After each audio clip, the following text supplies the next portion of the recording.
Vou te contar a história de um grupo de 300 guerreiros, liderados por um único homem que trazia consigo valores como coragem e honra. Não estou falando de Leônidas e os 300 espartanos, mas sim daqueles que inspiraram a lenda em torno da Batalha das Termópilas. Você vai conhecer a história de Gideão e seus 300 homens, e diferentemente dos espartanos, Gideão e seus 300 guerreiros enfrentaram um exército gigantesco e venceram. Você está no canal As Crônicas do Infinito. Em tempos sombrios, quando Israel se escondia em cavernas e o medo governava os corações, Deus chamou um homem improvável. No menor clã de Manassés, na menor família, estava Gideão, malhando trigo escondido, tentando salvar o pouco que lhe restava. O anjo do Senhor apareceu e declarou: "O Senhor está contigo, poderoso guerreiro." Mas como ser um guerreiro? Quando se sente pequeno, o Senhor não vê como o homem vê. Onde havia medo, Deus via coragem escondida. Gideão era um reflexo do povo, perdido, abatido, desconfiado. Mas a história dele não terminaria assim.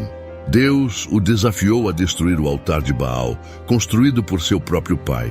Uma missão perigosa que Gideão realizou sob a escuridão da noite, com apenas 10 homens. Corações batiam acelerados enquanto derrubavam o altar, cortavam o poste sagrado e edificavam ali um novo altar ao Deus verdadeiro, oferecendo um sacrifício de reconciliação. Pela manhã, a cidade acordou em fúria. Quem ousara profanar Baal? Todos os dedos apontaram para Gideão. Queriam a sua cabeça. Mas Joás, seu pai, interveio com sabedoria. Se Baal é Deus, que ele mesmo lute por si. Gideão foi apelidado de Jerubaal, aquele que luta contra Baal. Seu nome já era uma bandeira de resistência e fé. Pouco depois, a ameaça se materializou no horizonte.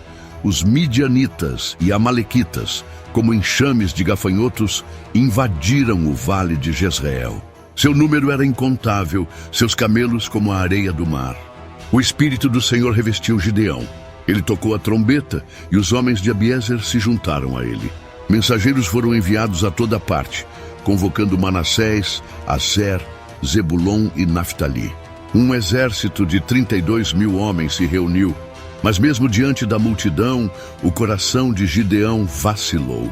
Se de fato vais livrar Israel por minha mão, como disseste, dá-me um sinal. Gideão colocou um velo de lã no chão e orou: "Se o orvalho estiver apenas sobre o velo e o chão estiver seco, saberei que me salvarás." E assim aconteceu. Mas ainda inseguro, pediu mais uma prova. Desta vez, o velo deveria estar seco e o chão molhado. Deus paciente atendeu novamente. O céu respondia, mas a batalha verdadeira ainda era dentro de Gideão.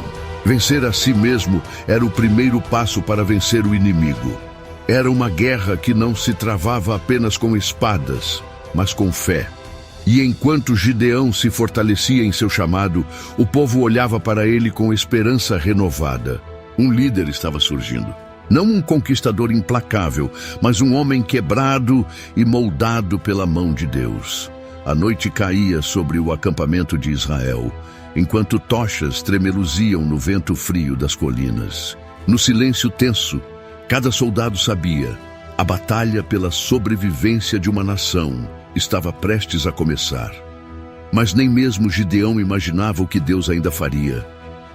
No acampamento de Israel, o espírito de ansiedade era palpável. Gideão, diante de seus 32.000 homens, aguardava instruções de Deus. E elas vieram de forma inesperada. É muita gente. Deus sabia que se Israel vencesse com aquele número, se encheriam de orgulho e esqueceriam de quem era o verdadeiro libertador.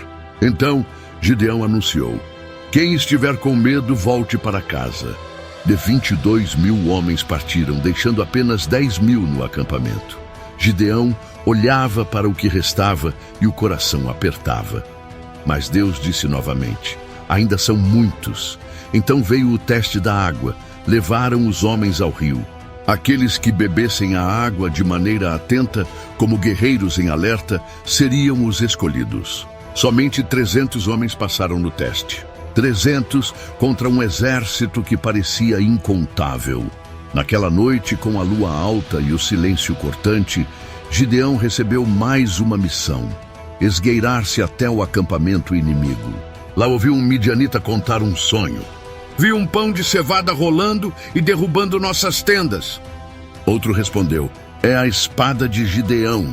Deus entregou Midian em suas mãos. Essas palavras foram o bálsamo que Gideão precisava. Voltou, prostrou-se em adoração e preparou seus homens para a batalha decisiva. A estratégia era inusitada. Cada guerreiro empunharia uma trombeta numa mão e um cântaro de barro com uma tocha acesa dentro na outra. Dividiram-se em 3 companhias e, na calada da noite, cercaram o acampamento inimigo. Ao sinal de Gideão, romperam os cântaros, ergueram as tochas e tocaram as trombetas, gritando com todas as forças: pelo Senhor e por Gideão! O que aconteceu foi puro pânico. Na escuridão, as luzes surgindo de todos os lados e o som ensurdecedor confundiram os midianitas. Aterrorizados, eles começaram a atacar uns aos outros.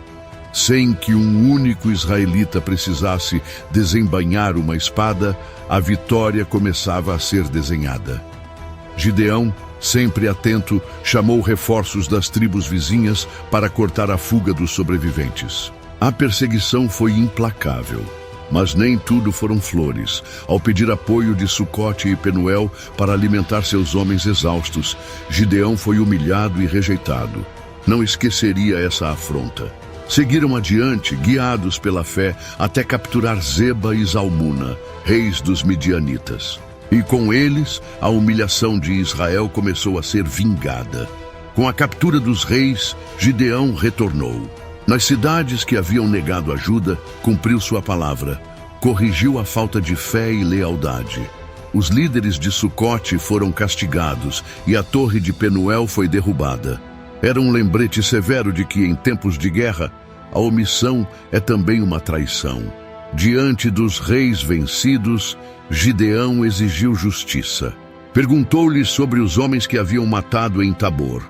E ao saber que eram seus próprios irmãos, não hesitou. Executou Zeba e Zalmuna, trazendo justiça para sua família e seu povo. Israel, maravilhado, tentou coroá-lo rei, mas Gideão, em um dos momentos mais nobres da história, recusou: não eu, mas o Senhor reinará sobre vós. Mesmo assim, os perigos da vitória começaram a aparecer. Gideão pediu o ouro dos despojos de guerra e moldou um éfode, um símbolo que com o tempo desviaria o coração de Israel. O eco dessa decisão mostraria que até os heróis mais grandiosos ainda lutam com as fraquezas humanas. A história de Gideão nos lembra que Deus não busca os mais fortes, mas os mais dispostos. Que a verdadeira batalha acontece primeiro dentro de nós, contra o medo, contra a dúvida, contra a idolatria. Que grandes vitórias começam com pequenos passos de obediência. Que quando Deus é por nós, pouco importa o tamanho do exército inimigo. E que a coragem de um só pode inspirar a fé de muitos. Gideão não era herói por sua força, mas porque confiou na força do seu Deus.